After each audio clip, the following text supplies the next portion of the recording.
अस्सलाम वालेकुम। जय भीम, जय भारत, जय संविधान। सम्मानित साथियों, मैं पत्रकार इंतखाब आज़ाद करीब 20 वर्षों से ज़िला सहारनपुर में वक्फ तहफ़्फ़ुज़ के लिए संघर्ष कर रहा हूं और इस दरमियान संघर्ष करके हमने और हमारी टीम ने करीब सैकड़ों संपत्तियों को भ्रष्ट बेईमान नेताओं के चंगुल से, बेईमान मुतवल्लियों के चंगुल से बचाने का काम भी किया है। पिछले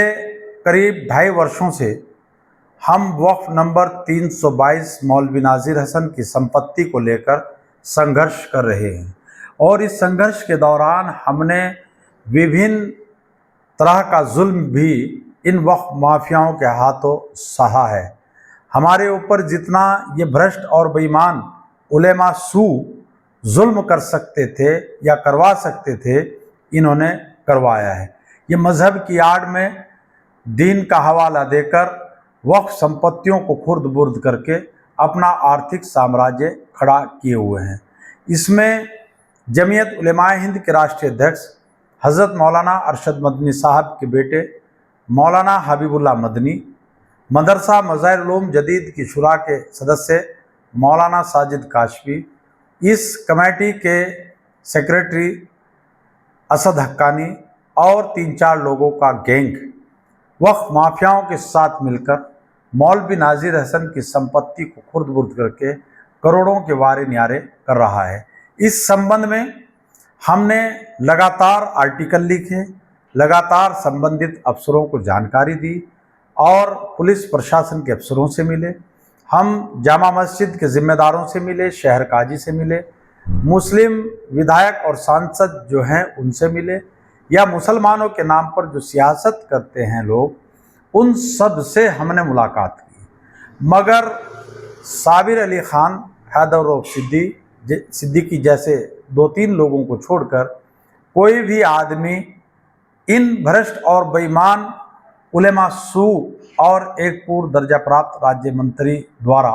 वक्फ नंबर 322 की संपत्ति की लूट खसोट के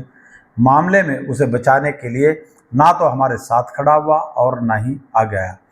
आप लोगों को तो अब पता चला होगा कि जब मोदी हुकूमत वक्फ संशोधन बिल 2025 लेकर के आई कि वक्फ है क्या, कितनी संपत्तियां वक्फ की हैं, किस किस तरीके से कौन कौन लोग वक्फ की संपत्तियों को लूट खसोट करके अपना आर्थिक साम्राज्य खड़ा कर रहे हैं। हम ये लड़ाई पिछले 20 वर्षों से लड़ते चले आ रहे हैं। अभी मोदी हुकूमत ने साल भर के अंदर ये बिल लाई और बिल लाने के बाद उसने लोकसभा, राज्यसभा, जेपीसी और जेपीसी के बाद लोकसभा राज्यसभा में पास करके राष्ट्रपति ने उसको मोहर लगा दी और अब मामला सुप्रीम कोर्ट में है। सुप्रीम कोर्ट इसमें कुछ प्रावधान कर सकती है, कुछ अदल बदल सकती है, ये मामला है। इन सब संपत्तियों के संबंध में अभी हाल ही में जमीयत उलेमाए हिंद के राष्ट्रीय अध्यक्ष हज़रत मौलाना अरशद मदनी साहब का एक बयान आया और उन्होंने लिखा कि वक्फ संपत्तियों पर सबसे अधिक सरकार का कब्जा मदनी। उनका क्या बयान है मैं 1 मिनट में पढ़ करके आपको सुनाता हूं, उसके बाद 2 मिनट की बात आप लोगों से करूंगा। देवबंद वक्फ संशोधन कानून 2025 के खिलाफ दायर याचिकाओं पर सुप्रीम कोर्ट में सुनवाई होने पर जमीयत उलेमाए हिंद के राष्ट्रीय अध्यक्ष मौलाना अरशद मदनी ने कहा कि आशाजनक बात यह है कि विवादित धाराओं पर रोक को अदालत ने बरकरार रखा है। वक्फ की संपत्तियों पर सबसे ज्यादा कब्जा सरकार का है, ये मौलाना अरशद मदनी साहब कह रहे हैं। मौलाना अरशद मदनी ने बृहस्पतिवार को जारी बयान में कानूनी प्रगति पर कहा कि आशाजनक बात यह रही कि विवादित धाराओं पर रोक को अदालत ने बरकरार रखा है, जबकि अगली सुनवाई में दोनों पक्षों के वकीलों को 2-2 घंटे का समय बहस के लिए दिया गया है। यह इस बात का संकेत है कि अदालत इस मामले को गंभीरता से ले रही है और जल्द से जल्द इसकी सुनवाई पूरी करना चाहती है। मौलाना मदनी ने कहा कि हम भी यही चाहते हैं कि इस पर अदालत का अंतिम फैसला शीघ्रता से आ जाए, क्योंकि खबरों के मुताबिक विवादित धाराओं पर रोक के बावजूद उत्तराखंड समेत कई स्थानों पर मस्जिदों और दरगाहों को अवैध करार देकर गिरा दिया गया है। इसी तरह उत्तर प्रदेश के नेपाल सीमा से लगे जिलों में कई मदरसों, कब्रिस्तानों, ईदगाहों और मस्जिदों को भी अवैध या सरकारी जमीन पर स्थित बताकर तोड़ दिया गया है।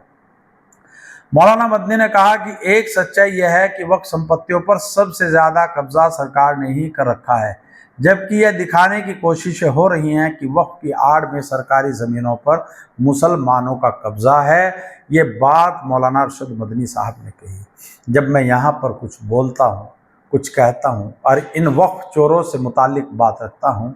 तो बहुत सारे तंगज़हन मुसलमान मुझे क्रिटिसाइज करते हैं, मेरी आलोचना करते हैं। अभी जो मुद्दा हम लोगों ने सहारनपुर में वक्फ नंबर 322 मौलवी नाजिर हसन की संपत्ति का उठाया, ये करोड़ों रुपए की बेशकीमती संपत्ति है। सहारनपुर में प्रमुख जामा मस्जिद के सामने सब्जी मंडी के पुल पर मोहल्ला शमादार के मोड़ पर है। इस संपत्ति को अगर कोई हिंदू लूटता, कोई बनिया लूटता, कोई ब्राह्मण लूटता, कोई जैन लूटता या कोई गैर मुस्लिम इसको लूटता और सरकार कब्जा करती, तब तमाम मुसलमान हाथों में पत्थर और डंडे लेकर मैदान में उतर जाते। मगर अफसोस कि इस संपत्ति को मजहब के ठेकेदार दीन का हवाला देकर इसको खुर्द बुर्द करके अपना आर्थिक साम्राज्य खड़ा कर रहे हैं। जमीयत उलेमा हिंद के राष्ट्रीय अध्यक्ष हजरत मौलाना अरशद मदनी के बेटे मौलाना हबीबुल्लाह मदनी वो वक्फ चोरों के बड़े सरगना हैं। उनकी देखरेख में वक्फ नंबर 322 की संपत्ति लूटी जा रही है। इसकी कमेटी में मदरसा मज़ाहिर उलूम जदीद की शुरा के सदस्य मौलाना साजिद कासफी, जो करोड़ों रुपए की अकूत धन संपदा के मालिक हैं, उन्होंने बहुत कम समय में इतनी धन संपदा कैसे इकट्ठी की, ये अभी मुख्यमंत्री जी को हम जल्दी ही बताने जा रहे हैं, उसके पुख्ता प्रमाण देने जा रहे हैं। वो इस कमेटी में मौजूद हैं। उनके साथ मदरसे के ही एक मुलाजिम जो मौलवी नाजिर हसन की जो संपत्ति है, इसके सेक्रेटरी हैं सदक्कानी, वो शामिल हैं। इन लोगों ने न केवल सहारनपुर में मौलवी नाजिर हसन की संपत्ति बल्कि उत्तराखंड और मसूरी नैनीताल तक करोड़ों रुपए की संपत्ति को ठिकाने लगा दिया। मगर अफसोस इस बात का है कि हजरत मौलाना अरशद मदनी साहब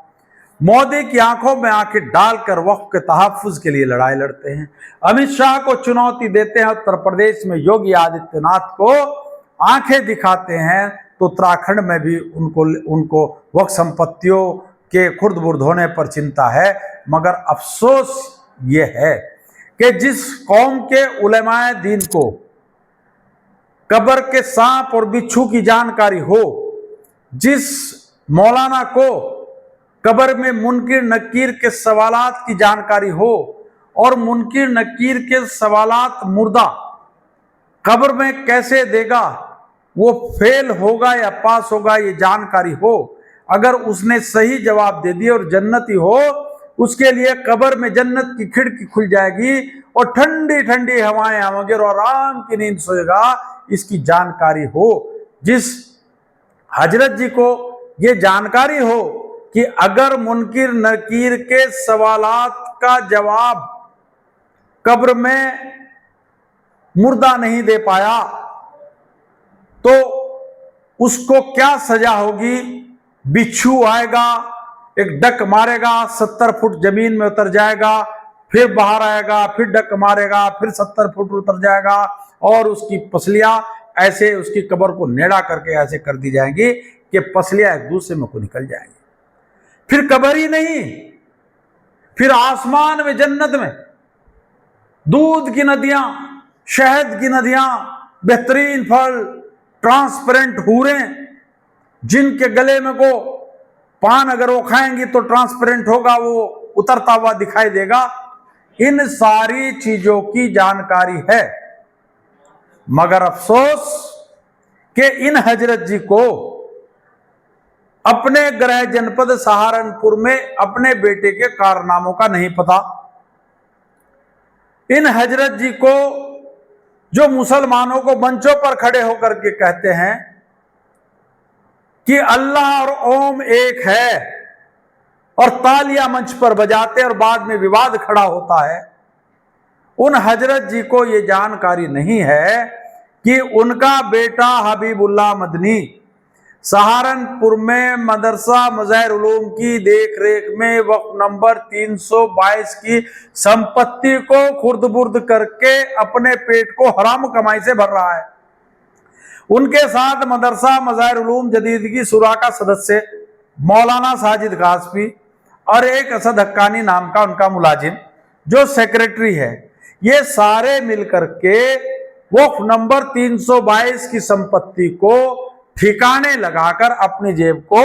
हराम पैसे से भर रहे हैं और उस पैसे से मुर्ग मसल्लम खा रहे हैं और रोज हर चौथे पांचवें महीने हज और उम्रे के लिए जाकर के वो मौज मस्ती कर रहे हैं। मेरा हजरत मौलाना अरशद मदनी साहब से ये निवेदन है, ये दरख्वास्त है कि हजरत आप हमारे सर का ताज हैं, हम आपकी इज्जत करते हैं, आपका वजूद बहुत बड़ा है, आपसे भारत का प्रधानमंत्री डरता है, आपसे भारत का गृह मंत्री डरता है, राज्यों के मुख्यमंत्री आपसे थर थर कांपते हैं और ऐसा लगता है कि दुनिया सिर्फ आप ही से चल रही है, अगर आप ना होते ये दुनिया ना चलती। आपके जो मुरीद हैं वो ये बात मानते हैं और आपके मुरीद बड़े खतरनाक भी हैं। अगर आपके खिलाफ कोई बोलता है तो दहशत गर्दाना हरकत पर उतर आते हैं और फोन कर करके गालियां तक देते हैं, सर कलम करने तक की बात कहते हैं। हजरत आप इतने पावरफुल हैं, इतनी बड़ी ताकत आप हैं, तो हम आपसे हाथ जोड़कर ये दरखास्त करते हैं कि आपका बेटा हबीबुल्लाह मदनी जो वक्फ नंबर 322 की संपत्ति को लूटकर अपने पेट में हराम कमाई भर रहा है, उसका शागिर्द मदरसा मज़ाहिर उलूम जदीद की कमाई शुरा का सदस्य मौलाना साजिद काशफी वो हराम कमाई लूट करके अपने पेट में भर रहा है, एक असद हक्कानी नाम का और मुलाजिम वो लूट करके भर रहा है। आप इनकी नकेल कसें, आप इन्हें बुलाकर कम से कम पूछें तो कि रोज अखबारों में छप रहा है, 3-3 थानों में मुकदमे दर्ज हो गए हैं, आपके सोशल मीडिया पर रोज आता है, शहर के मुसलमान और बुद्धिजीवी रोज मीटिंगें करके वक्फ नंबर 322 के तहफ्फुज के लिए संघर्ष कर रहे हैं। आखिर ये माजरा क्या है? और कमाल तो यह है कि आप अपने बेटे हबीबुल्लाह मदनी, मौलाना साजिद काशफी, असद हक्कानी को रोकने के बजाय आपने अपने बेटे को जमीयत उलेमा हिंद का